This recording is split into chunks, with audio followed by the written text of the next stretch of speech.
Okay, so you want to own a medieval bank. Gold florins stacked behind a locked door. Popes and kings who owe you money and who have to be careful how they speak to you. Now remember what the church taught about the trade you just bought into. The usurer sells what is not his to sell. He sells time, and time belongs to God alone. Lending at interest was not a gray area in 1400. It carried a name, and the name was sin. A man who died at it could be refused burial in holy ground, and his heirs could be stripped of what he left them. So the whole business came down to one question. How do you charge a man for time when time is the one thing you are forbidden to sell? Let's open one and find out. Florence. The year is 1400, and what you are building has a name. The Florentines called it a compagnia, a partnership with named shareholders, a written contract, and a table in a room off the street. That is the plant, a table. Within 30 years, a firm like yours can be running offices in Rome, Venice, Geneva, Bruges, and London. It will move more money across Europe in a year than most kings can raise for a war. It will help decide who gets crowned, who gets married, and which painters eat. And when we finally close the books on it, you will understand why the richest room in the business sat nowhere near Florence. Start with the vault, because the vault is the lie. Picture the room you just bought. There is money in it, and there is a great deal more of it than you were expecting. Almost none of it belongs to you. A medieval bank was not a pile of money. It was a pile of other people's money, and the entire art of the business was making sure they never all came asking for it in the same week. Here is what that looks like in hard numbers from a documented firm. In 1427, the Medici Bank's Rome office was holding roughly 100,000 florins on deposit from the papal treasury. The total capital of the whole Medici Bank, every branch, every partner, everything the owners had actually put in, was about 25,000. One branch was holding 4 times the entire firm's own money, and it belonged to somebody else. That is not a flaw in the design. That is the design. Your own capital is a thin cushion at the bottom. Everything stacked above it is a promise you have to be able to keep on demand. Now the second thing you're acquiring, and it is stranger, you are not buying a company, you are buying a term. A Florentine partnership had an expiry date written into it.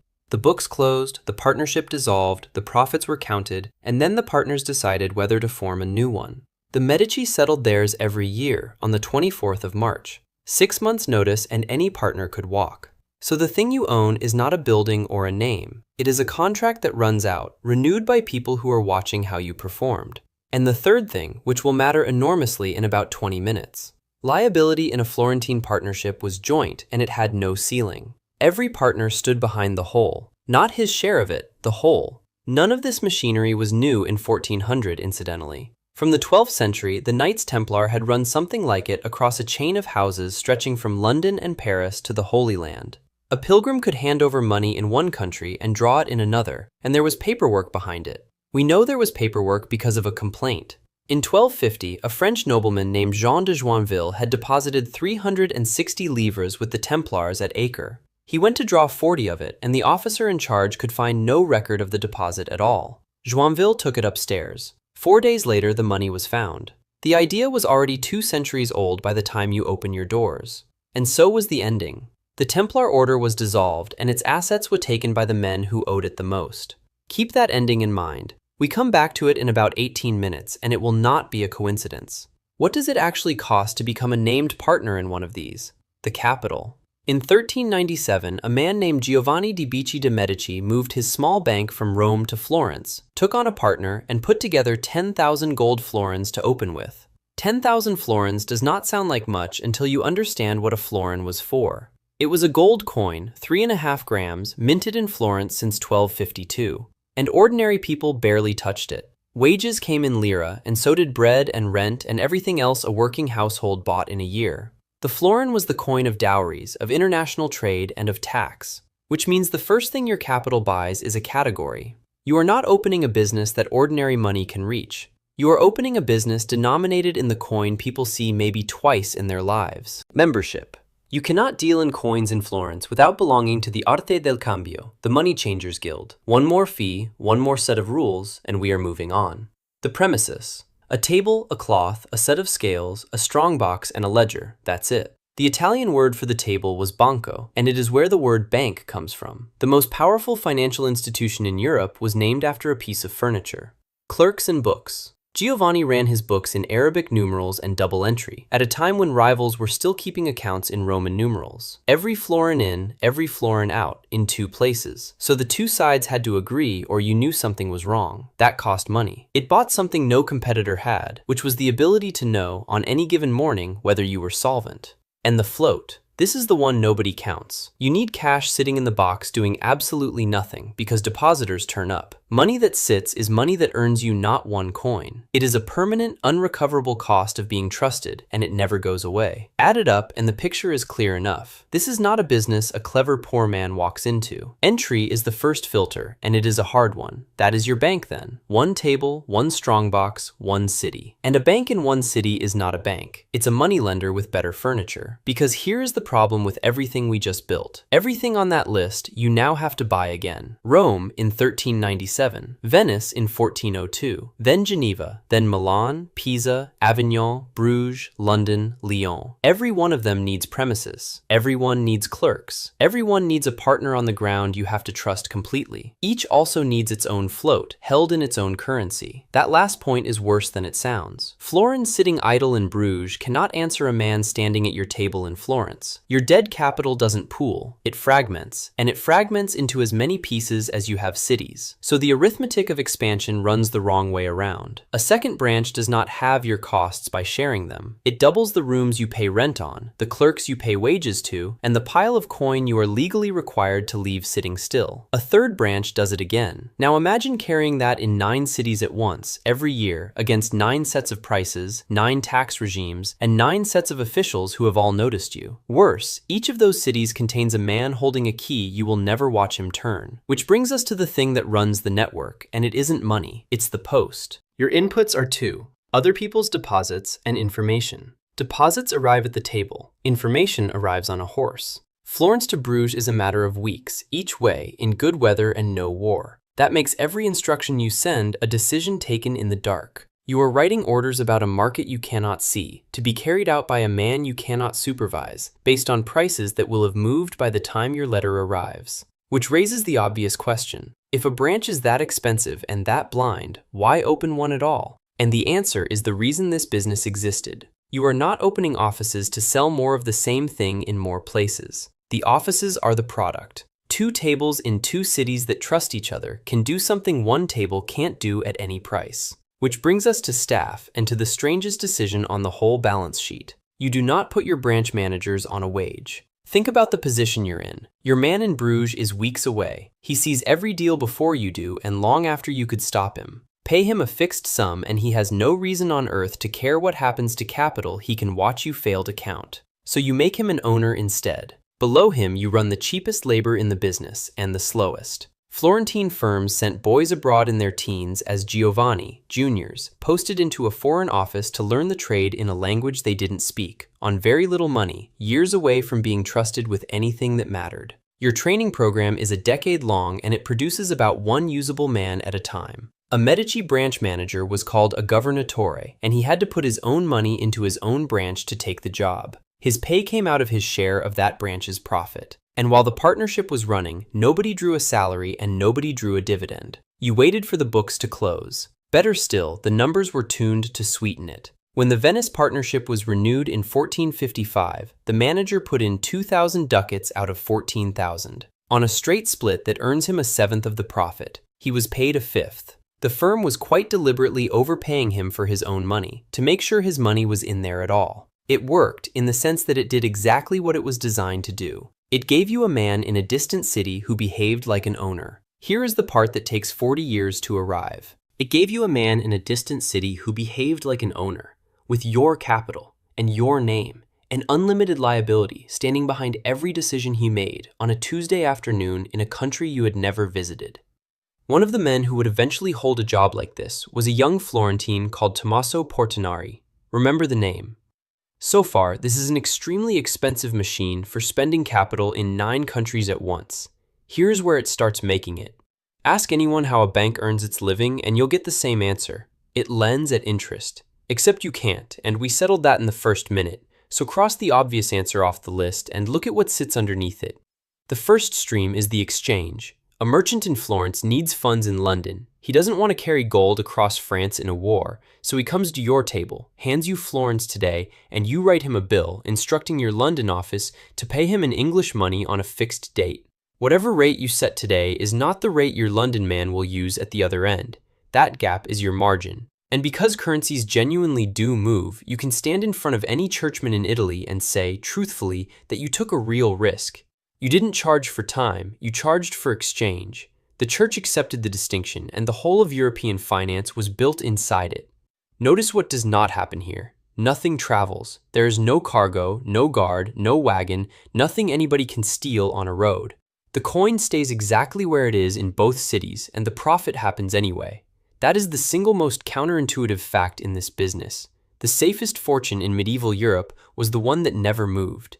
The second stream is your depositors, who you also do not pay interest to. You pay them discrezione instead, a discretionary gift offered at year-end out of gratitude. Not a rate, not an obligation, certainly not interest, since interest would be a sin. Everybody involved understood it was a rate. It was reliable enough that people chose banks on the strength of it. But because it was legally a gift, your cost of funding was also, technically, a fiction. The third stream isn't banking at all. Alongside the bank, the Medici ran 2 wool workshops and a silk workshop as separate companies. In 1458, they had around 7,900 florins tied up in the 3 factories. Proper workshops, proper output, sold to the courts of Milan and beyond. A slow year in finance was not a slow year for the family, which brings us to the fourth. It is 1427. In a room that follows the Pope wherever he goes, a clerk is entering the day's receipts into a book. Money from England, money from Spain, money from every diocese in Christendom, collected as tithes and fees and dues, arriving in a dozen currencies, all of it flowing toward one court. And the court has no way whatsoever of moving it. You do. Rome ran the largest revenue-collecting operation in Europe. The church held claims in every country on the continent, and no machinery whatsoever for getting any of it home. It had no branches, it had no bills, it had no clerks who could tell a Flemish groat from an English one, so it hired you. Your senior post there carried a title, Depositary General, Fiscal Agent to the Apostolic Chamber, which is to say, the Papal Treasury. You held the church's money, you moved the church's money, and in the weeks and months between the day it arrived and the day it was spent, you lent it out. Interest never entered into it. There was no need to charge any because you were also selling him silk, brocade, jewels, and cloth, and you simply overcharged him on the goods. That office wasn't even in Rome, exactly. Internally, the Medici called it I nostri che seguono la corte di Roma, ours who follow the court of Rome. It went where the papal court went. When Pope Martin V spent 19 months living in a Dominican friary in Florence, the whole operation packed up and ran its business from there, alongside the Florence branch, which had never moved. Your most valuable outpost, then, had no fixed address, and its location was decided by wherever one man happened to be sleeping that year. Now the number. Between 1420 and 1435, as much as 62% of the entire Medici Bank's profits came out of Rome. Venice, the next best, managed 13. And remember, the Rome branch never needed capital of its own. It didn't have to be funded because the church was always depositing and hardly ever borrowing, which made the most profitable office in European finance one you barely had to pay for. You were not running a bank that happened to have a branch in Rome. You were running the papal treasury and taking a cut of everything that passed through your hands on its way to God. Let's slow down and walk one bill of exchange from end to end, because this instrument is the business and almost nobody explains it properly. 4 people, 2 cities, 2 currencies, 1 fixed period of time. A merchant in Florence gives you 10 florins today. In return, you write him a bill, and the bill says your London office will pay him in English money on an agreed date. That date is not negotiable and not arbitrary. Every pair of cities had a customary settlement period, called the usance. Between Florence and London, it was 3 months. Everybody knew it, and nobody had to argue about it. Now the rate. Say the bill is written at £0.5 to the florin. 10 florins becomes £5 in London 3 months from now. If the florin strengthens in the meantime, he loses. If it weakens, he wins, at your expense. The risk is real, both ways, and that is precisely what makes the whole thing legal. But run it back the other way and look at what you've actually built. You took money in Florence today. You pay money in London in 3 months. Somebody has your funds for a fixed period and gives them back with a difference on the end. That is a loan with a fixed term and a fixed return, wearing the clothes of a currency trade. And there was a version where the second leg barely happened at all. The bill went out and a matching bill came straight back to where it started, and when the dust settled, no goods had moved, no merchant had traveled, and money had simply been rented out for 3 months at a price. Everyone knew. The bankers, the merchants, the churchmen taking deposits, all of them. It held for 400 years anyway, because the risk was technically genuine and nobody could prove otherwise. Florence had a similar relationship with its own rules. Small-scale lending at interest was flatly illegal in the city. The penalty was a collective fine of 2,000 florins a year, and once it was paid, no further punishment could be brought against anyone for the sin of usury, which made it not a fine. It made it a license, sold annually, with a fine's name on it. Being rich in Florence had its own running costs on top. Forced loans on wealthy households, and from 1427 a property assessment called the catasto, which meant the commune knew exactly what you had. You could not be quietly wealthy in that city. Visibility was itself an expense. By now this looks like a machine that prints money. It was, for about 60 years, and it did it better than anything else in Europe. Here's the thing it could not survive. Your best customers are the people you have the least power over. A merchant who doesn't pay can be sued. He can be seized, blacklisted, driven out of his guild, and ruined. A king who doesn't pay is still a king. First time round, it took down the largest bank in the world. By the 1330s, the Peruzzi Company of Florence was the second largest financial house in Europe. 15 branches, from the Middle East to London, capital of more than 100,000 gold florins, and around 100 factors working under it. The Bardi were bigger still. Both of them lent enormous sums to Edward III of England to pay for his war with France. The figures usually quoted are 900,000 florins from the Bardi and 600,000 from the Peruzzi. In 1345, he defaulted. Both houses went down. 2 honest notes on that. Those figures come from Giovanni Villani's chronicle, and Villani worked for the Peruzzi and went to debtor's prison when it failed. He is our closest witness and also the least neutral man in Florence. And modern historians now treat the simple version of this story as too simple. The war with Lucca had drained Florentine silver for mercenaries. England and France were fighting over Aquitaine. Flanders had risen in revolt. The default was the blow that landed, not the only thing that was wrong. Then it happened again, to the family that should have known better. Remember Tommaso Portinari? He ran the Medici branch at Bruges. His articles of partnership put a hard ceiling on him. He was forbidden to lend more than £6,000 groat. He lent to Charles the Bold of Burgundy anyway in order to move closer to a court he wanted to be part of. He bought 2 galleys, which were sold off at a loss, wrecked, and taken by pirates. The London branch, meanwhile, had lent heavily to the losing side of an English civil war, to men who lost and died and never repaid a penny. No English king ever settled that debt.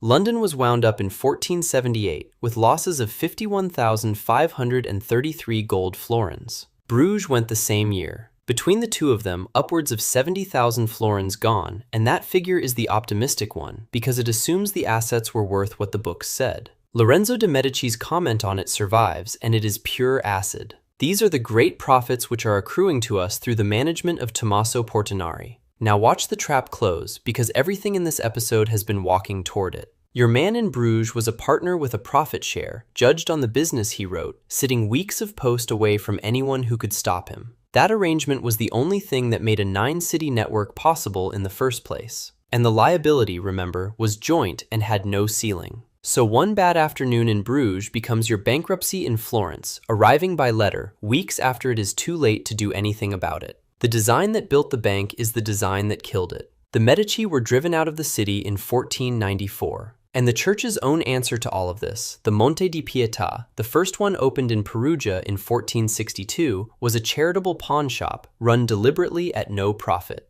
which is exactly why it outlasted everybody. Could you actually get rich owning one of these? A good year, and there were plenty of them, looks like this. Rome throws off well over half your profit on money that was never yours. Venice adds its share. The wool and silk companies carry the quarters when finance is slow. Between 1435 and 1455, the Medici Bank ran the best 2 decades any European bank had ever had. Giovanni di Bicci opened with 10,000 florins in 1397. When he died in 1429, his personal fortune was around 180,000. That is what a good run looked like from the inside. 18 times your stake across a working lifetime in the hardest currency in Europe. Household spending tells you the rest. Between 1434 and 1471, the family got through an average of 17,000 florins a year, most of a founding capital gone annually on buildings and art and the business of being the most important family in the city. A bad year is not a low number. That's the thing people get wrong about banks, then and now. A bad year is a morning. The books haven't changed, the building hasn't changed, but a letter has come in from a branch you cannot inspect, about a debtor you cannot compel, and outside your door there are people who heard about it before you did, standing in a line, wanting their own money back. And you are holding 4 times your capital in promises. Who got rich and who went bankrupt comes down to one thing, and it is not skill and it is not scale. The Peruzzi had 100 factors working under 15 branches, and the Bardi were bigger still. Both are gone. Every banker who died wealthy had lent to people he could take to court. Yes, then, and it is a real yes, not a hedged one. This business made one family the richest in Europe and bought them a city, 4 popes, and the Renaissance. But read the shape of it carefully. The banking made the money, and then the banking destroyed itself. What survived was everything the money had been converted into on the way past: land, offices, marriages, political control, and art that is still standing. Even at the end, the Medici Bank was the largest in Europe, 7 branches, over 50 factors. It went down anyway. Richard Goldthwaite's assessment of why is 1 line long: bad management. So yes, you could get very rich owning one, provided you understood you were standing on a bridge and not a destination. The Peruzzi failed, the Bardi failed, the Templars were dissolved and stripped by their own debtors. The Medici Bank was wound up branch by branch, and the family was thrown out of Florence in 1494. Every institution in this episode is gone. The instrument outlived all of them. The bill of exchange, the trick built to charge for time without ever admitting it, went on working for 400 years after the last of these banks closed its doors. And the argument that made it legal is still the argument every financial product makes when somebody asks whether it is really what it claims to be. You were never buying a bank. You were buying a seat at the table where that argument was invented. And the argument turned out to be worth more than the bank.